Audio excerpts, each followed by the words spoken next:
Hello everyone, my beautiful channel members voted that I discuss this topic today. So we're going to be discussing can spirits lie, dealing with deceptive spirits and things of that nature. I felt really guided in this video to not have a script. Usually I have a script for my more informational videos, but today I really felt like I actually just got out of ritual, so I'm a little floaty right now, but I did a pre-ritual to kind of bring my spirits into this space to assist me in filming this video. I really want them to speak through me. So a lot of the information in this video is going to be not necessarily coming from me, but from spirits that I have worked with for a really long time that I really value their advice and their inspiration and their guidance. So this is really just going to be a free-flowing tea time discussion with no plan, no script. So feel free to put me on in the background as per usual, podcast style. And we're also going to talk about critically discerning and how to deal with these so-called trickster spirits. And I want to get into that label a little bit deeper as well. So let's talk about it. Can spirits lie? And what do you do if that happens?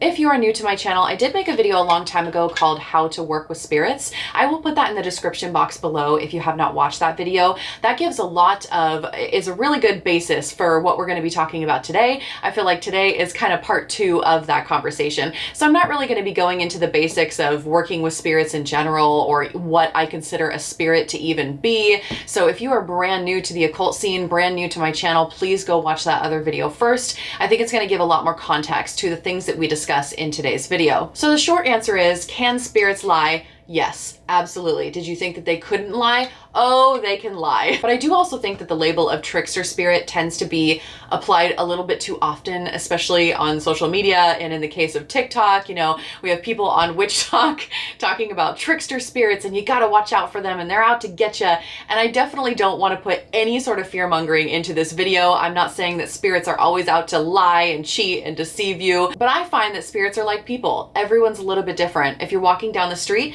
you may bump into a really nice person, or you might bump into a really rude person, or maybe even someone that's apathetic towards you and doesn't care. When entering the spirit world and working with various types of entities, you definitely don't want to assume that they always have your best interest in mind, and you don't want to assume that they give a shit about you, because some of them do not. I do think that working with spirits in general is not necessarily a beginner-friendly practice. And I only say that not because I don't want beginners to get into working with various types of spirits, but because you have to really know your own mind first. And I want to elaborate on that a little bit more in a moment, but you really have to know yourself, your own mind, your intuition, how to connect with your intuition, because many people will argue various different ways how to discern, if a spirit is lying and such. But the truth of the matter is that there is no rule guide for this. Maybe you read some text that tells you the exact ways of diagnosing a problem with spirits or testing them on by whose authority they appear as and such. But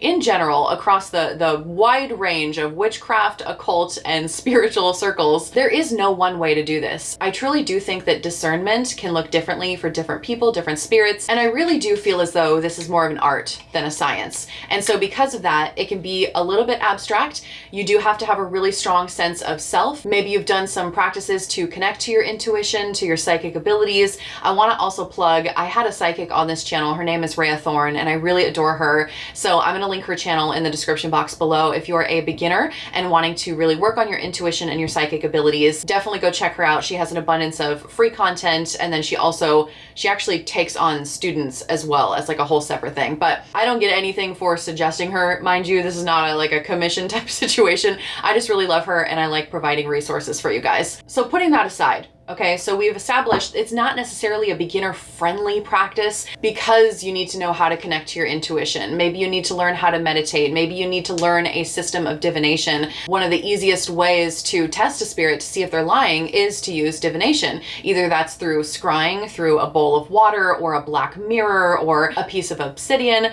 Maybe you choose to do it through your tarot cards or your pendulum, but other skills are necessary to even get to this point of detecting what a spirit is trying to say say and whether they are being deceptive or not. So let's pretend you're not a beginner watching this video. You already know at least one system of divination at this point. Maybe you've meditated a little bit. I preach meditation so much on this channel and in so many different videos because it really does help you get to know your inner mechanisms. When you are working with spirits and you're learning how to critically discern for the first time, after so many times meditating in your own brain space, you do kind of get familiar with the normal thoughts, the normal thought patterns that flow in and out as you let them pass on by. After enough meditating, it becomes a lot easier to understand what are your own thoughts floating in versus what are some external influences, some thoughts that you might be thinking or hearing, or maybe you have a vision come down upon you and you see something. It's much easier after meditating to identify what is you and what is that spirit. So that is the first thing that I would say. Let's pretend you're not a beginner. You've already started meditating. You've gotten really comfortable with the inner mechanisms of your brain space, right? You are familiar with your own thought patterns and can help differentiate between what is you versus what is something else. You've learned a system of divination. You're ready to take it to the next level. So let's talk about this a little bit further. Now hold please, because I'm going to drink my tea for a second. I will cut this next little part out, but I'm actually going to do a little meditation and see where the spirits want me to go with this video next. So I will be back. Trickster spirits exist in many different cultures. Think about fairy folklore, where we have time dilation, illusions, deception, maybe some glamour, some lies. You always hear that, oh, don't trust the fae, never trust the fae, or don't give them your first name. There's a little bit of trickery, there's mischievous nature to some of the fae. And I'm not stating whether that's correct or incorrect, because I think it depends on what kind of fae you're working with. And I do think that there is an excessive amount of fear-mongering when it comes to the fae that isn't necessary, but I digress. There are many different spirits out there that are known for their half-truths, their need to be deceptive and mischievous, or even some low-level parasitic entities that are actually quite annoying and invasive to deal with. There may even be spirits that are masquerading as gods, and so when you are connecting to a spiritual entity in your ritual, it is critical to identify whether that's the spirit you're actually talking to or whether this spirit is mimicking another spirit. And I wanted to go on a whole rant here, but my spirits are telling me that it's not necessary. I wanted to go on a whole rant about people potentially thinking that they're working with their deity of choice, when actuality it may potentially be an egregore or a different type of energy completely, not necessarily that deity. But again, that is a completely separate rant and we don't need to go into that today. So let's get into critical discernment. One of the things that I think is most prevalent in the trickster-esque spirits that I've ever seen and dealt with is this pressure to perform quickly or pressure to respond quickly. So if you're starting to feel this discomfort, unease, or pressure to act now, think of a salesman for a minute. You know, that you have that classic technique of the salesman that's like, act now, tickets are selling fast, gotta catch them while it's hot. That type of energy. If you're getting that in the ritual space with the spirit that you're working with, I know this is not a blanket statement to every single spirit out there. Some spirits do like a quick turnaround. I'm not saying that this is every single spirit, but I have found the ones that tend to be more mischievous or more trickster-esque really like to put the pressure on you. That way you abandon your critical thinking and you feel this pressure of, oh my gosh, I have to do this thing right now. It overrides any sort of critical engagement and they've got you hooked. Another thing is that the spirit might contradict verified gnosis. This is a really big one because whether you are working with a god, goddess, ancestor, land spirit, whatever kind of spirit it is that you're working with, sometimes your own personal gnosis can contradict the shared or verified gnosis of the community, and that is perfectly fine if you are working with a god, let's say Hecate. I'm using Hecate right now because my friend Justin, the Witch of Enchantment, is a Hecatean witch, and some of his personal gnosis working with Hecate does differ from what others say about Hecate. And I think that's very valid for practitioners to develop their own personal gnosis about the spirits that they're working with, but to always question that personal gnosis if it differs. I think that's the important part, is if you're working with some sort of spirit and it's behaving in a way that is completely contradictory to what sacred texts say about that spirit or what other people in the community that work with that spirit say, question that a little bit further. I'm not saying that it's wrong. I'm saying that it's worth diving into a little bit further to see if that is actually the spirit that you're talking to. The spirits are leading me in a direction of divination. So I would advise, again, getting really familiar with some sort of divination. I particularly love scrying because of the abstract nature of it. I do have a whole video on scrying. I will link that in the description box as well, but it's basically where you gaze into some sort of reflective surface to see images or visions. So that could be a bowl of water, it could be a piece of obsidian, it can be a black scrying mirror. You can scry through so many different things, even fire or the flame from a candle. You can scry into candle wax. There's many different ways to do it. I like it because it's a little bit more abstract and allows for a less regimented conversation than something like tarot or pendulums. However, there are certain spirits where I only speak to them through tarot. So picking up tarot cards or oracles will give you a very distinctive language that you could speak to them through. Pendulums obviously give a yes or no answer. And so you can break out your pendulum, your dowsing rods, and things of that nature to ask the spirit the questions that you want. So when you're sitting down with your divination of choice, you want to ask the spirit, can you prove your identity? Can they give you a sign, a symbol, or something that relates to what that spirit is typically known for? If you're working with a spirit, for example, that's associated with crows, and you ask the spirit, can you prove your identity? And then all of a sudden you see a crow fly by your window, that would be a very strong confirmation of, yes, okay, you are working with the right spirit. Another way that you can tell through divination, just the nature of the spirit in general, let's say you're working with a spirit or attempting to work with a spirit that is very earthy and grounding and a little bit on the slower side as far as movement goes. And then you have just a bunch of quick answers coming in. It seems to be a very fiery spirit. Maybe you're doing some tarot cards. The tarot cards are flying all over the place. You've just got really quick, erratic energy. Does that match the earthy energy that this spirit is supposed to have? Not necessarily.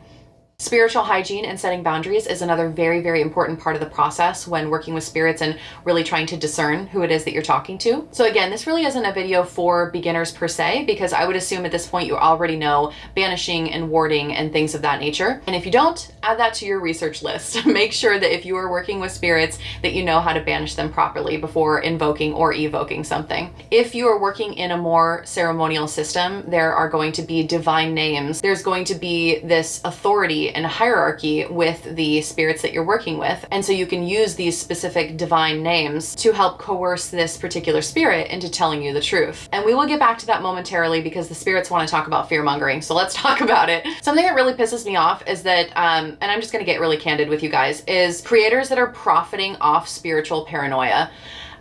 I have seen so many videos, and this is more prevalent on, with short form content, either on TikTok or Reels. I don't see it as much with YouTube. I think because it's a lot more of a time investment to sit down and make a video, like a full YouTube video versus just a quick TikTok. And I'm not saying that everybody does this, but I do think that there are content creators that are profiting off spiritual paranoia. They get a lot of views and likes and shares for sharing these horror stories or insinuating that you're going to be running into trickster spirits every 5 seconds. I do think it's important to know how to banish a spirit. I do think it's important to practice good spiritual hygiene, making sure that you're cleansing your space, cleansing yourself, that you are staying grounded and rooted in this physical mundane realm.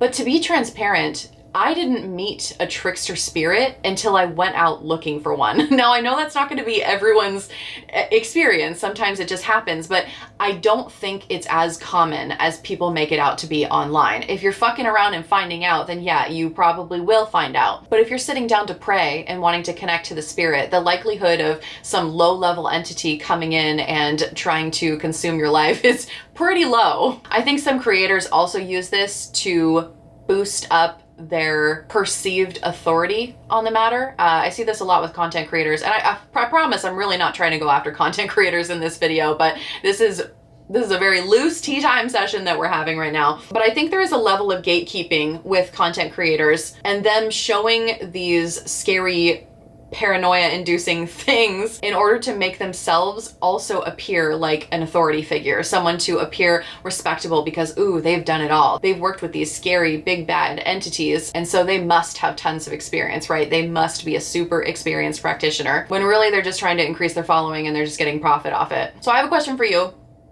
One of my spirits just asked me, somebody watching this needs this question right now. Are you avoiding working with spirits because of fear-based content? Are you letting your fear stop you from connecting with your spiritual team? And by the way, I don't like the term spiritual team. That's a whole nother rant that I could also go on. Man, is this just gonna turn into like a saucy video? I don't know. It might be at this point. But truly, please don't let fear run your life. Watch those other videos that I've made about connecting with spirits. You know what? I'm just gonna link them all. I'm gonna link all the ones that I think are relevant in the description box below, because I really want practitioners, even beginners, to at least try to start. Yes, you should know how to connect to your intuition, how to meditate, how to banish and cleanse and all of those things, but please don't let your fear stop you from trying. Enough of me preaching, let's get back into more practical techniques. So you're sitting down with your set of tarot cards, let's say, and you are asking the tarot cards, is this spirit who they say they are? Or maybe you're asking the spirit itself to show up in your environment and give you some sort of sign that they are who they say they are. Maybe you decide to ask questions that only that particular spirit would know the answer to. Or you might want to ask your tarot cards, does this spirit mean me harm? So if you pulled the Lover's card, for example, you pulled the Lover's card upright, which would be this harmony. It would give a yes to this spirit is who they say they are. Conversely, if you pull a card like, you know, the Ten of Swords, or another card that is typically known for its negative aspects, the Three of Swords or something of that nature, that could be interpreted as a no. This spirit is not who they say they are, and they do mean you harm. And I just want to add a little preface. Just because a spirit is not who they say they are doesn't necessarily mean that they're here to harm you. I have conducted many seances at this point, and I've experienced a few cases where some spirits showed up that we did not anticipate would show up. And we kind of left the door loosely open because we were experimental and open for those spirits to come in if they wanted to. But upon questioning a little bit further, we were able to figure out that the spirit was not who they were claiming to be. For example, I want to give an example here. I recently did a seance with my friend Justin, and a spirit had showed up for him. And so I had my dowsing rods, and we had a bunch of different, we had a spirit board, we had scrying mediums, and, you know, tarot cards and all those things. But Justin was asking me questions that I don't know the answer to. So this is the bonus to having a partner when testing spirits, because we knew this spiritual presence was there. We could feel it, but we didn't know who necessarily it was that we were talking to. We had an idea, but we wanted to test that spirit further. So Justin was asking me questions that I don't know the answer to. So there is no internal bias within me. And we were using I think we were using the dowsing rods in this part of the seance. And through that, we were able to find that this spirit was not who they say they were, because they answered the questions in a way that the spirit that we were hoping would come through would not answer it. It was very clear after asking these questions that the spirit was being deceptive and they didn't actually know what they were talking about. I also like to use cross-method confirmations. So even if in a seance I'm using dowsing rods to determine, you know, a yes or no, I prefer dowsing rods over pendulums. Everybody has their own preference for that. But I think it's really important to cross-reference, cross-method, to either have a second person that's also doing divination and you both can look at each other's messages to see if they are in sync with each other, or if you are by yourself, consult a second system of divination just to get a little bit more clarity. So if you use your pendulum, follow up with tarot cards and see if the tarot cards basically say the same thing. Or maybe after tarot cards, you do a little bit of scrying and see what kind of visions come through. Again, this is more of an art, not a science, so you really have to be tapped into your intuition, and those skills will naturally build over time the more that you do work with spirits. I feel like I feel so strange making a video like this that is so led by spirit and not with a strict outline, because as most of you know, I'm a very type A person with a script for a lot of my sit down videos. So doing this video in this format is so weird to me. And I know that there's just going to be some people that are like, this lady's full of shit.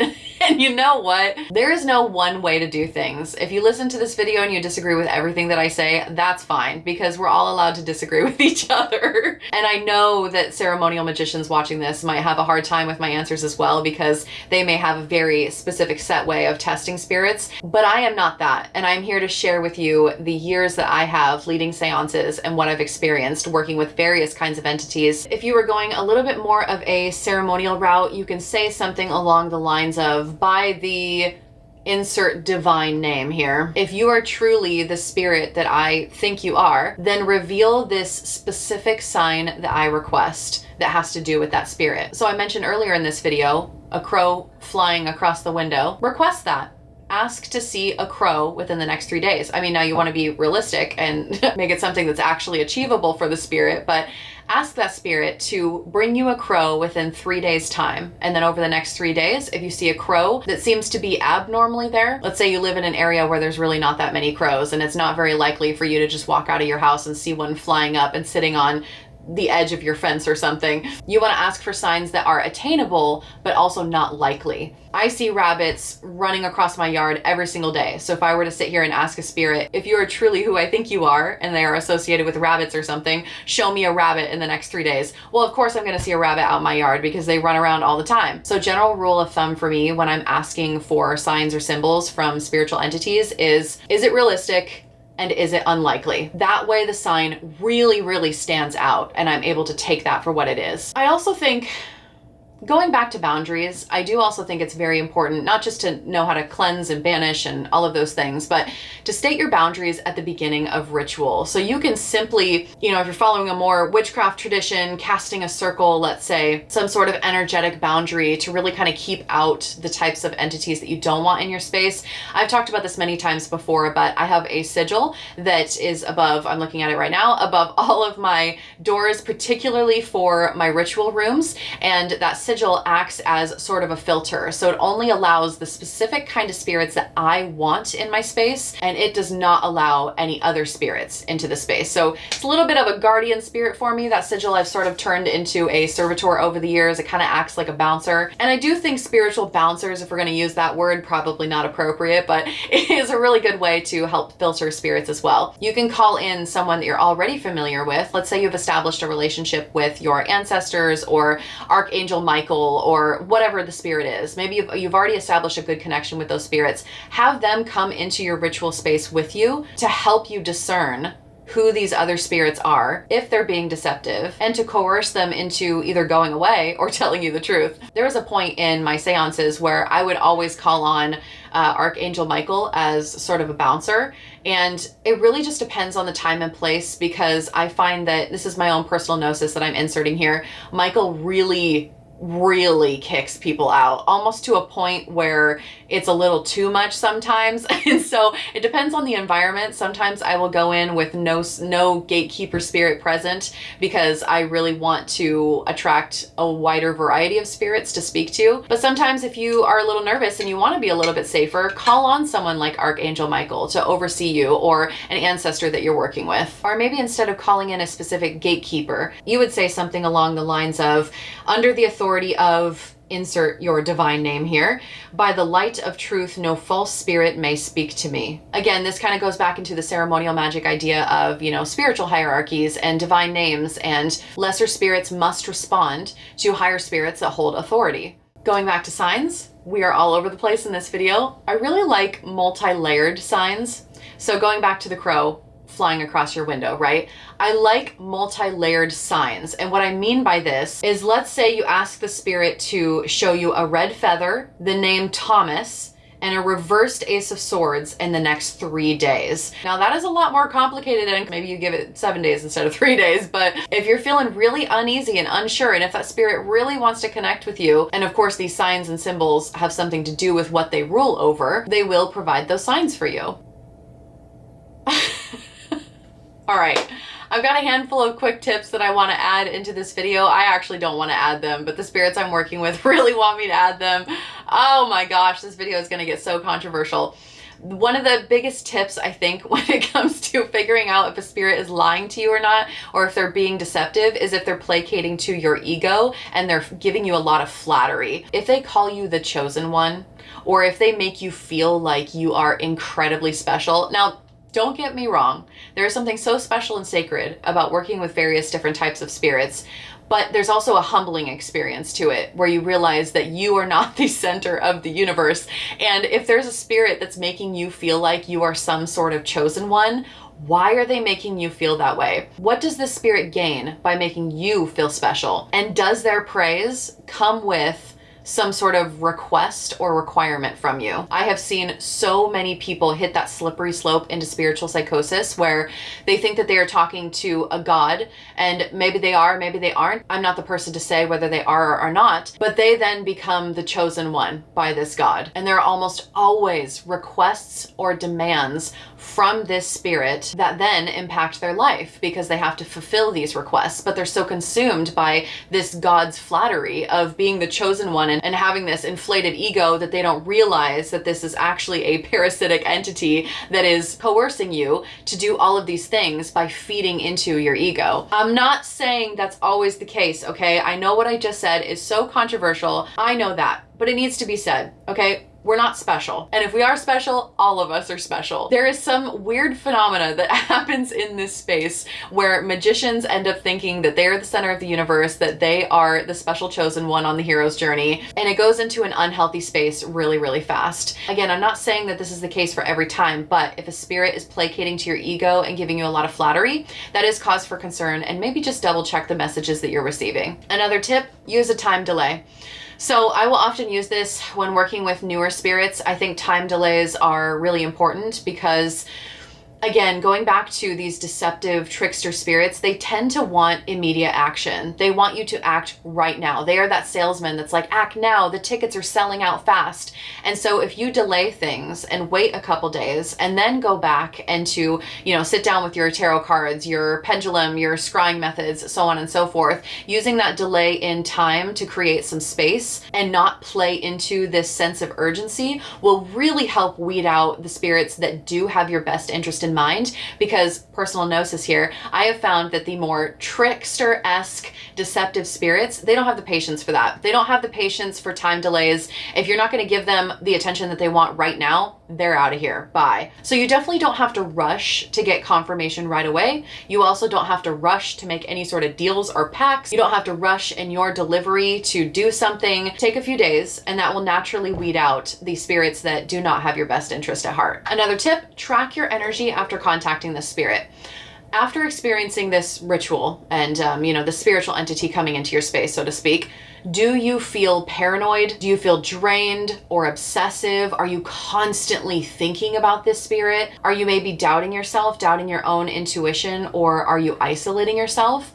Are interesting bad things starting to happen around you? Tracking your energy after ritual and after communicating with new spirits is so crucial to figuring out the bigger picture, especially because in those moments when you're speaking to spirits, we're often in an altered state of consciousness, right? And so critical discernment becomes difficult because we're not necessarily in our critical brains. So using that time delay that I just talked about and then tracking your energy in the following days and doing some meditating and journaling is going to be really helpful. Another trick that I really like is to demand silence. And I know this might sound a little strange, but allow me to elaborate. So you can say something along the lines of, I ask all spirits to remain silent for 1 full minute unless they come in truth and in alignment. And if you feel any sort of a rush of noise, pressure, panic, you might be surrounded by these really clingy or deceptive spirits or energies. So asking for silence can certainly help because, again, those deceptive entities are usually